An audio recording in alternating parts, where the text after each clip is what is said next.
Está no ar o Jornal do Senado. Eu sou Paula Groba. E eu sou Ricardo Nacaoca. E estes são os destaques de hoje do Jornal do Senado, que começa agora.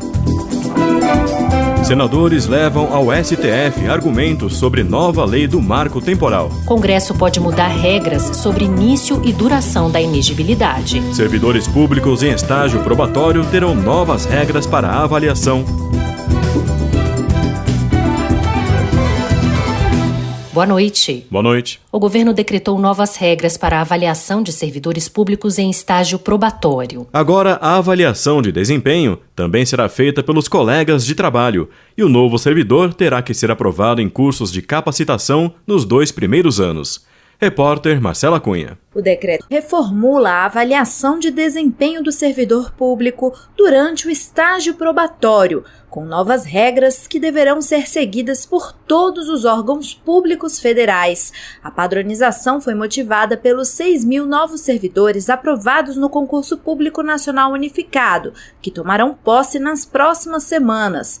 O baixo índice de reprovação com as regras anteriores também impulsionou as alterações, já que apenas 0,23% foram demitidos nos últimos 10 anos pelo atual modelo. O consultor legislativo do Senado, Rodrigo Marengo, explica para que serve o período do estágio probatório. E o que o decreto faz é com que o servidor público não seja meramente avaliado. Além de ser avaliado, ele vai passar por um processo de capacitação, de aperfeiçoamento, de melhoria nas suas habilidades e qualidades para desempenhar a função pública. A partir de agora, a avaliação de desempenho vai ser realizada pelo chefe imediato e também pelo próprio servidor e seus colegas, que precisam ser servidores estáveis, integrantes da equipe de trabalho e atuar na área há pelo menos 6 meses. Para o consultor Rodrigo Marengo, a mudança terá um impacto positivo para o serviço público. E um bom relacionamento social no ambiente de trabalho é fundamental para a qualidade do serviço público que está sendo prestado. Os servidores reprovados serão exonerados ou reconduzidos ao cargo anteriormente ocupado. O decreto se aplica apenas aos servidores públicos do Executivo Federal e não inclui o Judiciário, o Legislativo, o Ministério Público e os servidores dos estados e municípios. E o Senado pode analisar ainda este ano um novo Código Civil, legislação fundamental que regula diversos aspectos da vida da sociedade, como casamento, doação de órgãos, heranças e funcionamento de empresas. A versão atual do Código Civil, em vigor desde 2002, está em revisão no Senado. Uma comissão de juristas entregou o anteprojeto ao então presidente do Senado, Rodrigo Pacheco, em abril do ano passado. O texto propõe inovações que abrangem desde o direito digital e a ampliação do conceito de família até questões relacionadas à inteligência artificial. O documento será analisado como uma proposta legislativa do Senado e poderá ser modificado pelos senadores antes de seguir para análise da Câmara dos Deputados.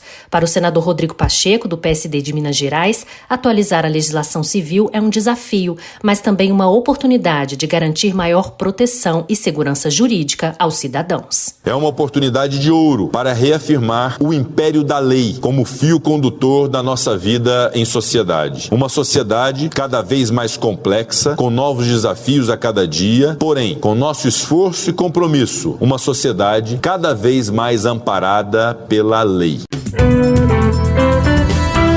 Senadores levaram ao ministro do Supremo Tribunal Federal, Gilmar Mendes, argumentos sobre a nova lei do marco temporal, que está sendo questionada em 5 ações na Corte. A bancada ruralista defende a constitucionalidade da legislação aprovada em 2023, enquanto representantes dos povos indígenas alegam que a norma viola o direito dessas comunidades às terras dos seus ancestrais. A reportagem é de Érica Christian.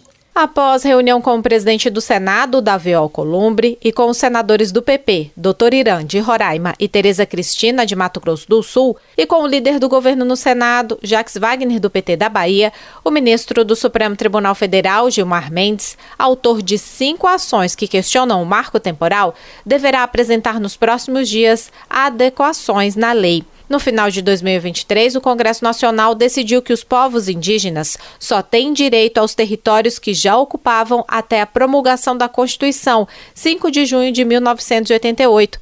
O relator da proposta, que insere na Constituição o marco temporal, senador Esperidião Amin, do PP de Santa Catarina, avalia que a PEC vai trazer segurança jurídica e evitar conflitos fundiários. Constituições de 34, 37, 46, 67, emenda de 69 e Constituição de 88 usam o verbo no presente do indicativo, terras que ocupam. Ignorar que existe um marco temporal é nos remeter para o limbo. Para a senadora Elisiane Gama, do PSD do Maranhão, o marco temporal contraria a Constituição. Não se pode estabelecer uma espécie de data de validade para esse direito. É um direito que já é adquirido e que não pode, em nenhuma hipótese, ter um retrocesso. Antes de apresentar o voto, o ministro Gilmar Mendes aguarda uma proposta consensual da FUNAI, da Confederação Nacional da Agricultura e Pecuária do Brasil, da Câmara dos Deputados, do PDT, PT, PCdoB,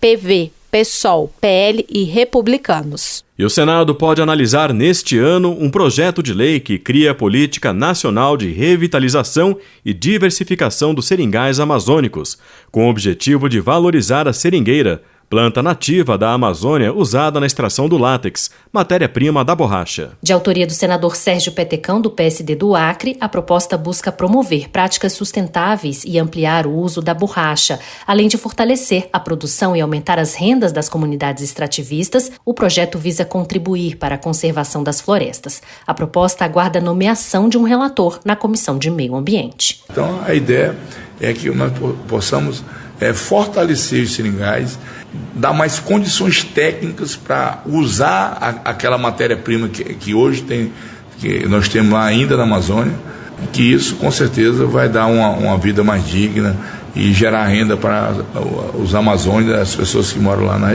na floresta.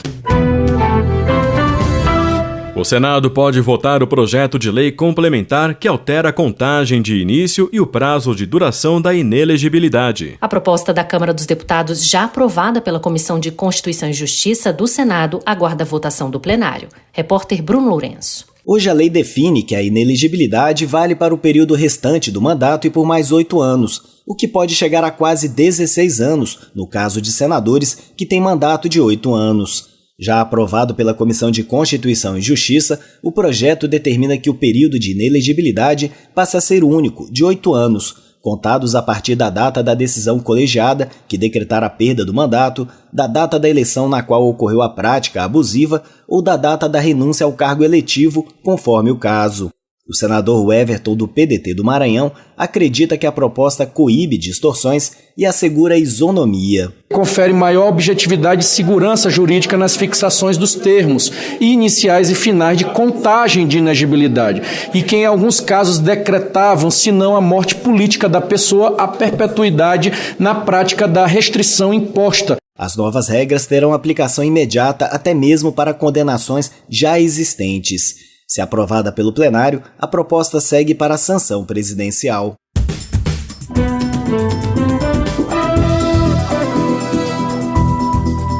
Com trabalhos técnicos de Eliseu Caires, o Jornal do Senado fica por aqui.